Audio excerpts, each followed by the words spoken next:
ओम शांति। 20 अक्टूबर 2023। बाबा के महावाक्य।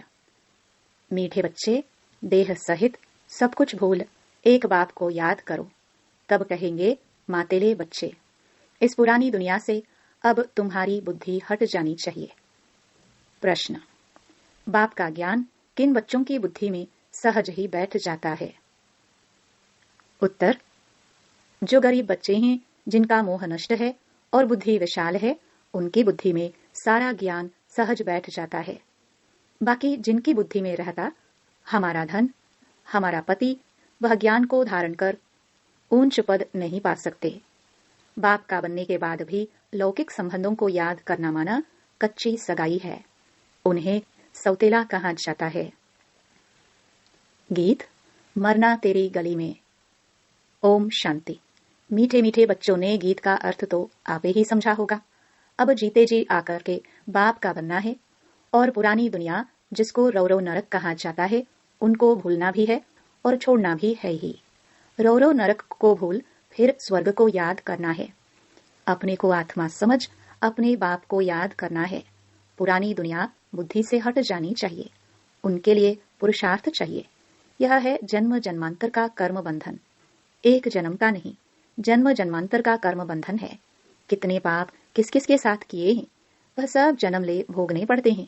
तो इस कर्म बंधन की दुनिया को भूल जाना है। यह छीछी दुनिया है, पतित शरीर है ना, इससे मोह मिटाना है। गरीबों का मोह सहज मिट जाता है, साहूकारों का मुश्किल मिटता है। वह समझते हैं हम स्वर्ग में सुखी बैठे हैं, गरीब दुखी हैं। यूं तो सारा भारत गरीब है, फिर उनमें भी जो गरीब हैं वह झट उठाते हैं। उन्हों के लिए ही बाप आते हैं। गरीबों को जास्ती वर्षा मिलता है। सब सेंटर्स में देखो, साहूकार कोई मुश्किल ठहर सकते हैं। स्त्रियां भी गरीब घरों की ही आती हैं।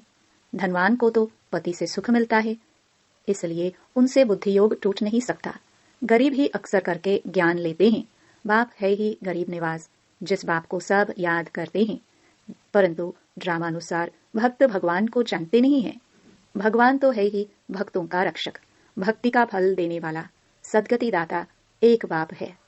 तुम बच्चे बाप द्वारा अभी ज्ञान की बातें सुन रहे हो।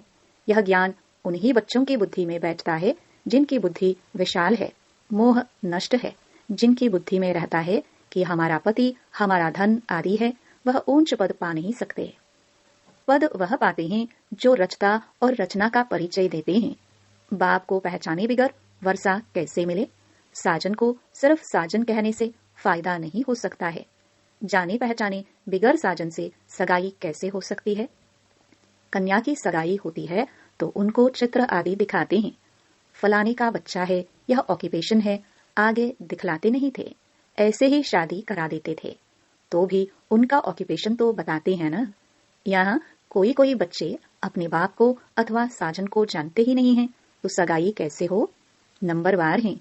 कईयों की कच्ची सगाई है। पार लौकिक साजन को याद नहीं करते, लौकिक साजन को, लौकिक संबंधियों आदि को याद करते रहते, तो गोया कच्ची सगाई है। उनको सौतेले बच्चे कहा जाता है। पक्के को मातेले बच्चे कहा जाता है। मातेले बच्चे बहुत थोड़े हैं। भट्टी में इतने पड़े, उनमें से कितने कच्चे निकल पड़े। अपने साजन को पहचानते ही नहीं। जैसे पारा हथेली पर ठहरता ही नहीं है ना, वैसे ही याद भी इतनी मुश्किल है। घड़ी घड़ी भूल जाते हैं। 25-30 वर्ष वाले भी पूरा याद नहीं कर सकते हैं। तुम जानते हो, पारलौकिक साजन स्वर्ग के 21 जन्म लिए महारानी महाराजा बनाने वाला है। सृष्टि के आदि मध्य अंत को जानने वाला है। सजनियों को इतना समझाते हैं तो भी बुद्धि में बैठता नहीं है। बुद्धि पुरानी दुनिया के बंधनों में भटकती रहती है। समझते नहीं है कि मैं बंधन में हूँ। संबंध तो चाहिए एक का, बाकी सब हैं बंधन। बच्चों को समझाया जाता है, एक से संबंध रखो। वह तुमको सृष्टि के आदि मध्य अंत की शिक्षा देते हैं। तुम जानते हो, आधा कल्प है ज्ञान कांड, आधा कल्प है भक्ति कांड। ज्ञान कांड में तो 21 जन्मों का वर्षा मिलता है। वहां है सतो प्रधान, फिर सतो प्रधान से नीचे सतो में, फिर सतो से गिरकर रजो में आना है।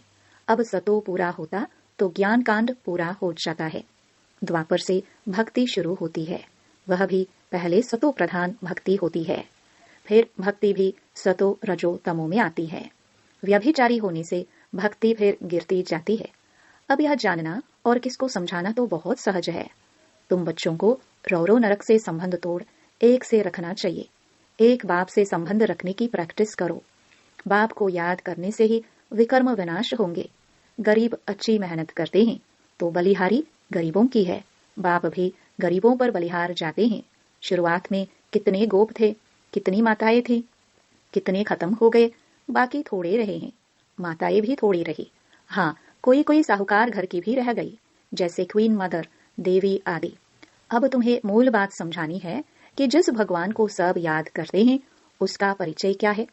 पतित पावन बाप जो राजयोग सिखलाकर नर से नारायण बनाते हैं, उनको नहीं जानेंगे तो तुम पाप करते रहेंगे, बाप को गाली देते रहेंगे। सम्मेलन तो बहुत होते रहते हैं, वहां पर समझाने वाले बड़े तीखे चाहिए। समझाना चाहिए, तुम वेदों की महिमा समझते हो, परंतु इससे कोई फायदा तो होता नहीं। फायदा तो एक बाप से ही होता है जिसको हम जानते हैं, तुम नहीं जानते हो। आओ तो हम आपको समझाए। बाप को पहचाने बिना वर्षा कैसे मिलेगा। बाप का वर्षा है मुक्ति, जीवन मुक्ति, गति सदगति। यह अक्षर सुनाते ही बाप हैं। तुम बच्चों को याद रखना चाहिए, और कोई चीज से फायदा नहीं। बाप को और रचना के आदि मध्य अंत को जानना है। इसमें भी आधा कल्प है भक्ति कांड, आधा कल्प है सदगति ज्ञान कांड। भल सम्मेलन करते हैं परंतु खुद ही मूंझे हुए हैं, समझते कुछ भी नहीं। तुम्हें सबको बाप का परिचय देना है। जब बहुतों को परिचय मिल जाएगा तब कहेंगे कमाल है, यह तो सारी सृष्टि के आदि मध्य अंत का राज चित्रों सहित बतलाते हैं। माताओं को बड़ा नशा रहना चाहिए। पुरुष मदद करने लिए तैयार हैं, डायरेक्शन बाप देते हैं, करना कन्याओं माताओं को है। आजकल कन्याओं माताओं की महिमा जास्ती है। गवर्नर, प्राइम मिनिस्टर भी माताएं बनती हैं। एक तरफ हैं वह माताएं, एक तरफ हो तुम पांडवों की माताएं।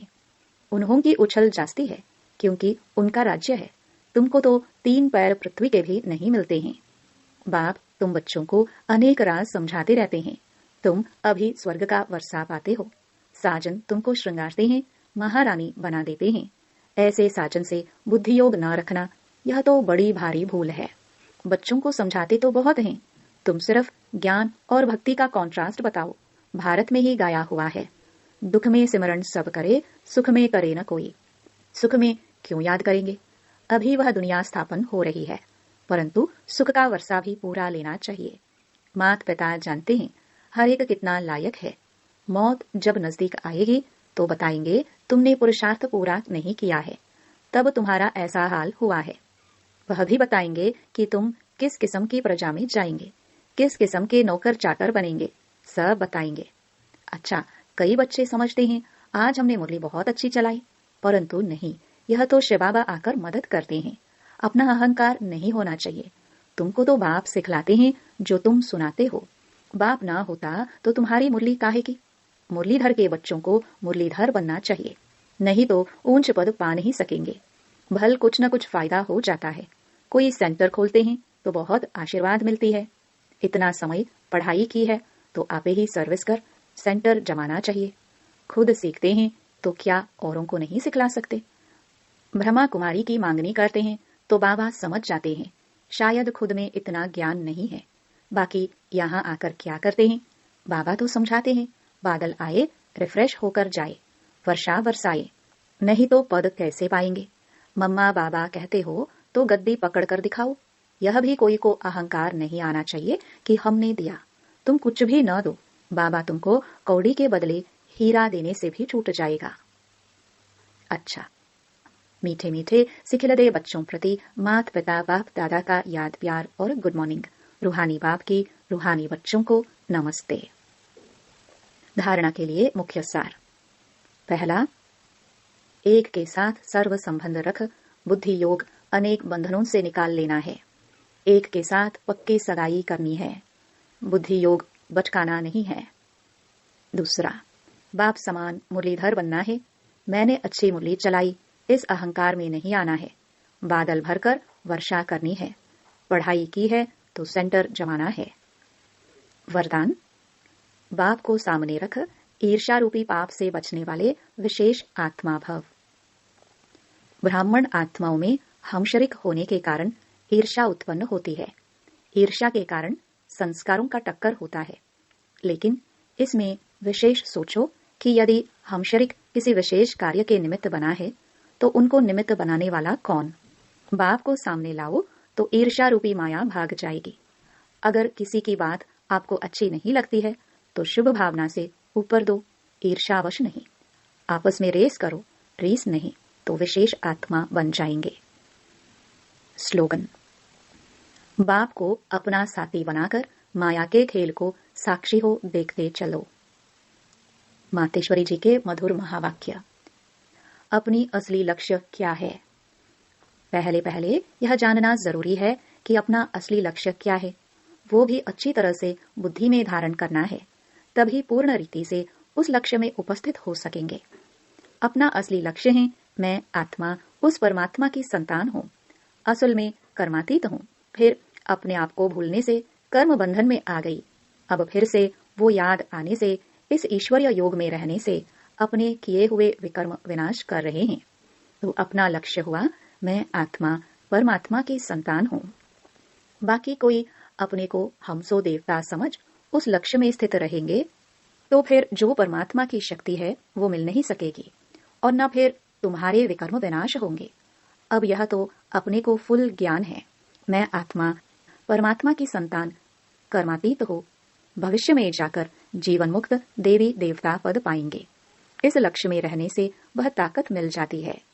अब यह जो मनुष्य चाहते हैं हमको सुख शांति पवित्रता चाहिए, वो भी जब पूर्ण योग होगा तब ही प्राप्ति होगी।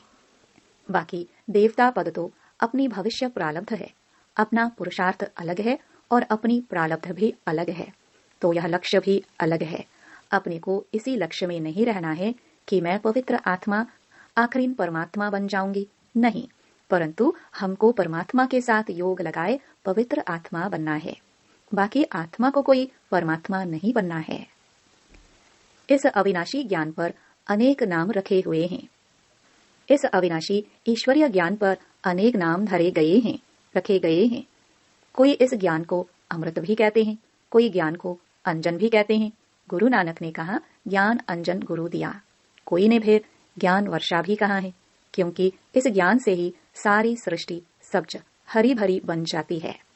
जो भी तमो प्रधान मनुष्य हैं वो सतोगुणी मनुष्य बन जाते हैं और ज्ञान अंजन से अंधियारा मिट जाता है। इस ही ज्ञान को फिर अमृत भी कहते हैं, जिससे जो मनुष्य 5 विकारों की अग्नि में जल रहे हैं उससे ठंडे हो जाते हैं। देखो गीता में परमात्मा साफ कहता है कामेशु क्रोधेशु, उसमें भी पहला मुख्य है काम, जो ही 5 विकारों में मुख्य बीज है। बीज होने से फिर क्रोध लोभ मोह अहंकार आदि झाड़ पैदा होता है, उससे मनुष्यों की बुद्धि भ्रष्ट हो जाती है। अब उसी ही बुद्धि में ज्ञान की धारणा होती है। जब ज्ञान की धारणा पूर्ण बुद्धि में हो जाती है तब ही विकारों का बीज खत्म हो जाता है। लोग तो सिर्फ ऐसे ही कहते हैं कि मर्यादा में रहो, परंतु असल मर्यादा कौन सी थी? वो मर्यादा तो आजकल टूट गई है। कहाँ वो सत्युगी त्रेतायुगी देवी देवताओं की मर्यादा, जो गृहस्थ व्यवहार में रहकर कैसे निर्विकारी प्रवृत्ति में रहते थे। अब वो सच्ची मर्यादा कहाँ है? आजकल तो उल्टी विकारी मर्यादा पालन कर रहे हैं। एक दो को ऐसे ही सिखलाते हैं कि मर्यादा में चलो। मनुष्य का पहला क्या फर्ज है वो तो कोई नहीं जानता, बस इतना ही प्रचार करते हैं कि मर्यादा में रहो, मगर इतना भी नहीं जानते कि मनुष्य की पहली मर्यादा कौन सी है। मनुष्य की पहली मर्यादा है निर्विकारी बनना। अगर कोई से ऐसा पूछा जाए तुम इस मर्यादा में रहते हो, तो कह देते हैं आजकल इस कलयुगी सृष्टि में निर्विकारी होने की हिम्मत नहीं है। अब मुख से कहना कि मर्यादा में रहो निर्विकारी बनो, इससे तो कोई निर्विकारी बन नहीं सकता। निर्विकारी बनने के लिए पहले इस ज्ञान तलवार से इन 5 विकारों के बीज को खत्म करना है, तब ही विकर्म भस्म हो सकेंगे। अच्छा, ओम शांति।